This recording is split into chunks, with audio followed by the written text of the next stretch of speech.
Barcelona's season has tilted into a precarious new chapter, defined as much by choice as by chance. Recently, the club has been struck by a string of injuries that has pulled the curtain back on Hansi Flick's ambitious rotation experiment.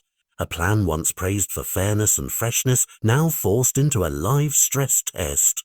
With several key first-team players sidelined, the weekly reshuffles that initially looked like tactical generosity are beginning to read like damage control.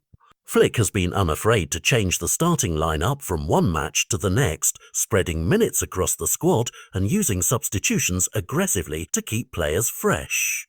That philosophy has obvious upside. It builds resilience in the long season, rewards squad members who otherwise would wait on the bench, and creates tactical unpredictability so opponents cannot easily prepare for a single fixed 11. But rotation also carries a cost, because football is a game of relationships and rhythms. A backline needs time to build automatic understanding, a midfield partnership needs minutes to find tempo, and an attacking trio benefits from repeated patterns that create instinctive movement and timing. When absences are occasional, those trade-offs are manageable. When injuries multiply at once, the trade-offs grow into problems that show up in bumps and lapses on the pitch. Opponents hunting weakness will probe newly formed defensive pairings, press midfield links that lack cohesion, and test an attack that is still learning to read each other. For supporters, the mood swings quickly between admiration for Flick's willingness to trust the whole squad and unease about consistency and results. Behind the scenes, the coaching staff are forced into urgent strategic choices.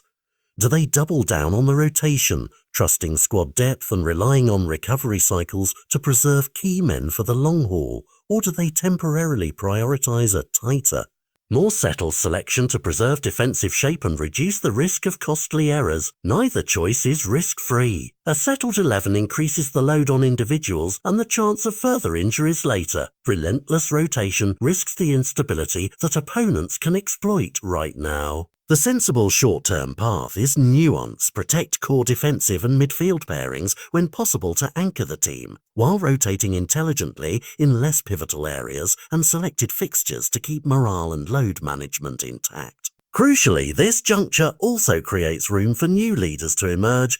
The players who step into the void can turn a potential collapse into a turning point by showing leadership, discipline, and consistency. If those figures deliver, Flick's rotation philosophy will be vindicated and the club will return to the original plan with renewed belief.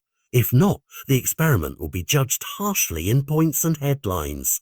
For Barcelona's hierarchy, the immediate task is clear. Align medical decisions, training load, and tactical clarity quickly so the next fixtures are not defined by improvisation but by intent. Football rarely bends to pure philosophy. It is decided by how a plan performs under pressure, and in the weeks ahead we will see whether rotation is a masterstroke that preserves the squad or a gamble that backfires when tested by injury.